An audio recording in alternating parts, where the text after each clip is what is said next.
कहानी की शुरुआत में एक पिता और बेटा नदी किनारे बैठकर मछली पकड़ रहे होते हैं। तभी अचानक आसमान से एक जूता आकर गिरता है। उसके तुरंत बाद एक एक करके कई भारी चीजें जमीन पर गिरने लगती हैं। कौन सोच सकता था कि कैदियों को ले जा रहा यह विमान एक भयानक हादसे का शिकार हो गया है। हालांकि पायलट की पूरी कोशिश की वजह से विमान पूरी तरह तबाह होने से बच गया, लेकिन किसी ने यह नहीं सोचा था कि इस हादसे के बाद आजाद हुए खतरनाक अपराधी स्थानीय लोगों के लिए कितनी बड़ी मुसीबत बन जाएंगे। दरअसल कुछ घंटे पहले कैदियों को ले जा रहा एक विमान उड़ान भरने ही वाला था कि उसे आदेश मिला कि रास्ते में उसे अलास्का के एक एयरफोर्स बेस पर रुकना होगा। वहां से एक बेहद खतरनाक अपराधी को वॉशिंगटन ले जाना था। उस कैदी की सुरक्षा में लगे सैनिक बेहद सतर्क थे। वहीं विमान में बैठे बाकी कैदी भी उसे हैरानी से देख रहे थे। उसके हाथ, पैर और यहाँ तक कि सिर पर भी अलग अलग लॉक लगे हुए थे। सीट पर बैठने के बाद भी उसे कई अतिरिक्त जंजीरों से बांधा गया था। ये देखकर बाकी कैदी भी एक दूसरे का चेहरा देखने लगे। वे खुद भी बड़े अपराधी थे, लेकिन इस आदमी के सामने तो वे लगभग शरीफ इंसान लग रहे थे। कुछ देर बाद विमान रात के अंधेरे आसमान में उड़ने लगा।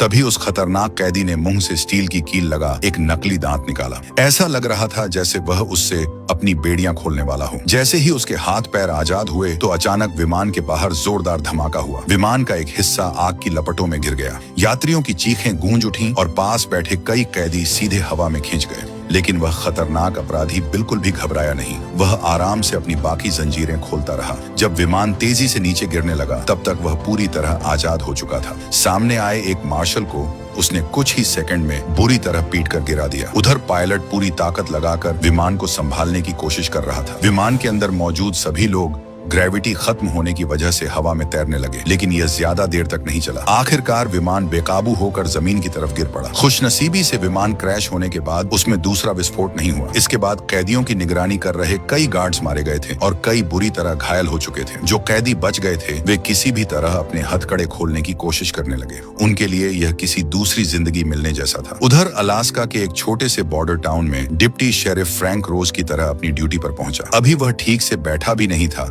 कि फायर डिपार्टमेंट का फोन आ गया। उन्हें सूचना मिली कि शहर के नॉर्थ में जंगल से भारी मात्रा में धुआं उठ रहा है। बर्फ से ढकी सड़कों की वजह से वहां पहुंचना मुश्किल था, इसलिए फ्रैंक को हेलीकॉप्टर लेकर इलाके की जांच करने के लिए भेजा गया। धुएं की दिशा का पीछा करते हुए टीम जल्द ही उस जगह पहुंच गई जहां विमान दुर्घटनाग्रस्त हुआ था। बीच से टूटा हुआ विमान देखकर सभी के होश उड़ गए। हेलीकॉप्टर के उतरते ही फ्रैंक जल्दी से बाहर निकला। थोड़ी दूरी पर उसे कई मार्शलों की लाशें दिखाई दी। वहीं बर्फ पर कुछ हथकड़ियां भी पड़ी थीं। यह देखकर फ्रैंक को तुरंत कुछ गड़बड़ होने का एहसास हुआ। साफ था कि यह कोई साधारण यात्री विमान नहीं था। तभी उसकी नजर एक घायल मार्शल पर पड़ी जिसकी सांसें अभी भी चल रही थीं। फ्रैंक उसे मदद के लिए बुलाने ही वाला था कि अचानक जंगल की तरफ से कई कैदी बाहर निकल आए। उनके हाथों में खुद के बनाए हुए हथियार थे और उन्होंने आते ही फ्रैंक और उसकी टीम पर हमला बोल दिया। साथ आया मोटा पुलिसकर्मी थोड़ा देर से संभल पाया और एक कैदी ने तेज धार वाले हथियार से उसे कई बार वार कर दिया। यह देखकर फ्रैंक गुस्से से चिल्लाया और तुरंत अपनी पिस्तौल निकालकर फायरिंग शुरू कर दी। कैदी कुछ सेकंड के लिए रुके जरूर, लेकिन फिर बिना किसी डर के दोबारा उन पर टूट पड़े। फ्रैंक अकेला था और सामने कई हमलावर थे, इसलिए जल्द ही वह मुश्किल में फंस गया। तभी सही समय पर घायल मार्शल ने जमीन से एक पिस्तौल उठाई और फायरिंग शुरू कर दी। उसकी मदद से फ्रैंक को थोड़ा सहारा मिला। वह फिर से खड़ा हुआ और आखिरकार उन खतरनाक अपराधियों को पीछे हटाने में कामयाब हो गया। इसके बाद सभी जल्दी जल्दी हेलीकॉप्टर में चढ़ गए। यहाँ तक कि हेलीकॉप्टर के हवा में उड़ जाने के बाद भी एक कैदी उसमें चढ़ने की कोशिश कर रहा था, लेकिन फ्रैंक ने बिना दया दिखाए उसे जोरदार लात मारकर नीचे गिरा दिया। कुछ देर बाद हेलीकॉप्टर जंगल के किनारे मौजूद हाईवे पर पहुंच गया। वहां फ्रैंक ने अपने घायल साथी मोटे पुलिसकर्मी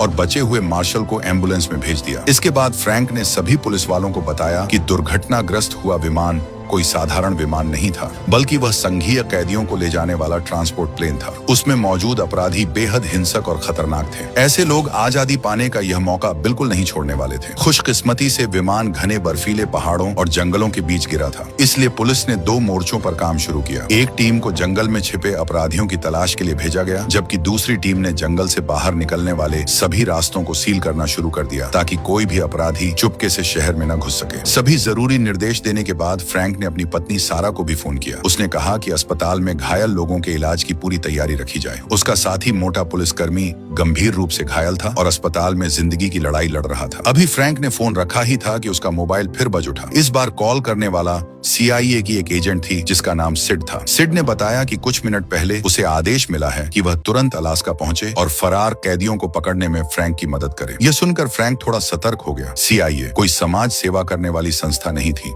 उसके मन में सवाल सवाल उठा कि आखिर इन कैदियों में ऐसा क्या खास है जिसके लिए CIA तक को भेजा गया है। सच्चाई जानने के लिए वह तुरंत उस घायल मार्शल के पास पहुंचा जो विमान हादसे से बच गया था। मार्शल को ज्यादा जानकारी नहीं थी, लेकिन उसे एक बात अच्छी तरह याद थी। उड़ान के बीच में जिस खतरनाक कैदी को विमान में लाया गया था, उसे बाकी कैदियों से बिल्कुल अलग रखा गया था। वह एक अलग आइसोलेशन सेल में बंद था और उसकी सुरक्षा भी बाकी कैदियों से कहीं ज्यादा कड़ी थी। मार्शल ने बताया कि विमान दुर्घटना के दौरान भी वह कैदी बिल्कुल शांत दिखाई दे रहा था। उसे पूरा यकीन था कि विमान को गिराने के पीछे उसी का हाथ था। यह बात सुनकर फ्रैंक की जिज्ञासा और बढ़ गई, लेकिन उसके पास इस बारे में ज्यादा सोचने का समय नहीं था। पूरा शहर अब हाई अलर्ट पर था। हादसे का शिकार हुए विमान में कुल 52 कैदी सवार थे। अब तक की रिपोर्ट के मुताबिक 23 कैदी मारे जा चुके थे और 11 को दोबारा गिरफ्तार कर लिया गया था। इसका मतलब था कि अभी भी 18 खतरनाक अपराधी या तो लापता थे या खुलेआम फरार घूम रहे थे। पुलिस ने सभी नागरिकों से सतर्क रहने की अपील की। लोगों को बिना जरूरी काम के घर से बाहर न निकलने की सलाह दी गई। यहाँ तक कि शहर के स्कूलों को भी लॉकडाउन मोड में डाल दिया गया। उसी दिन दोपहर बाद CIA एजेंट सिड आखिरकार घटनास्थल पर पहुंच गई। फ्रैंक के मन में कई सवाल घूम रहे थे।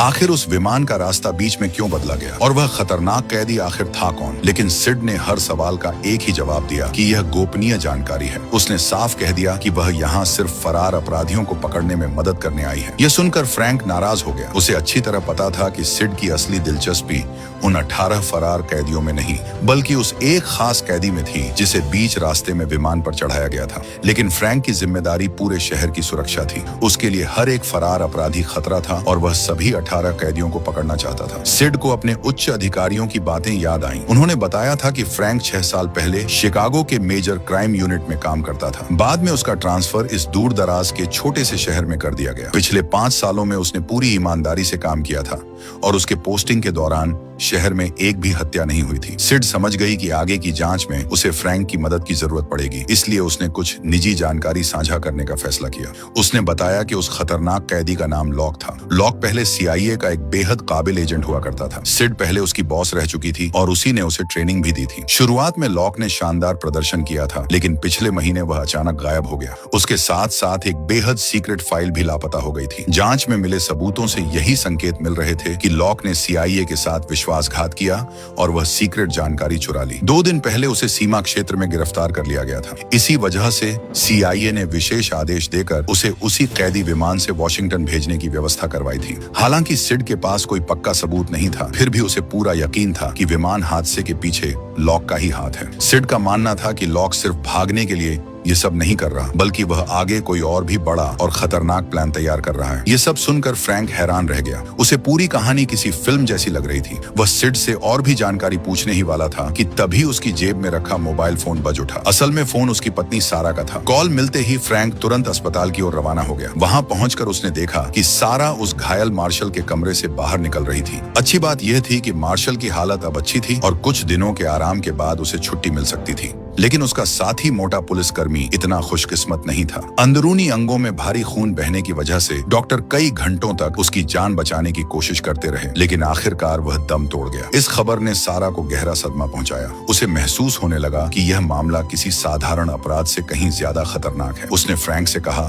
कि उसे अपने परिवार के बारे में भी सोचना चाहिए और जितना हो सके इस मामले से दूर रहने की कोशिश करनी चाहिए। लेकिन फ्रैंक कुछ जवाब देता उससे पहले ही उसका फोन फिर बज उठा। कॉल मिलते ही वह तुरंत कमांड सेंटर पहुंच गया। वहां पता चला कि ट्रांसपोर्ट विभाग को एक अहम सुराग मिला है। जंगल के बीच बने एक निगरानी टावर में रहने वाले ऑब्जर्वर ने कुछ देर पहले एक बिना एन्क्रिप्शन वाला रेडियो सिग्नल भेजा था। अधिकारियों ने कई बार उससे संपर्क करने की कोशिश की, लेकिन कोई जवाब नहीं मिला। यह सुनते ही सबको शक हुआ कि शायद उस ऑब्जर्वर को फरार अपराधियों ने बंधक बना लिया है। हालांकि एक समस्या थी, वह टावर विमान दुर्घटना वाली जगह से लगभग 32 किलोमीटर दूर था। इतनी दूरी बर्फ और पहाड़ों के बीच तय करना किसी आम इंसान के बस की बात नहीं थी। लेकिन सिड ने बिना झिझक कहा कि अगर कोई यह कर सकता है तो वह लॉक ही है। उसे पूरा यकीन था कि वहां पहुंचने वाला वही खतरनाक CIA एजेंट है। उधर टावर के अंदर छिपा दाढ़ी वाला एक फरार कैदी बाहर से आती आवाजें सुनकर सतर्क हो गया। जब उसकी नजर मेज पर चालू पड़े रेडियो सेट पर पड़ी तो वह तुरंत समझ गया कि ऑब्जर्वर ने बाहरी दुनिया को कोई संदेश भेज दिया है। इसी दौरान फ्रैंक अपनी टीम के साथ पहाड़ के नीचे पहुंच चुका था। रास्ते भर सिड सभी अधिकारियों को चेतावनी देती रही कि लॉक बेहद खतरनाक और प्रशिक्षित अपराधी है, इसलिए किसी भी तरह की लापरवाही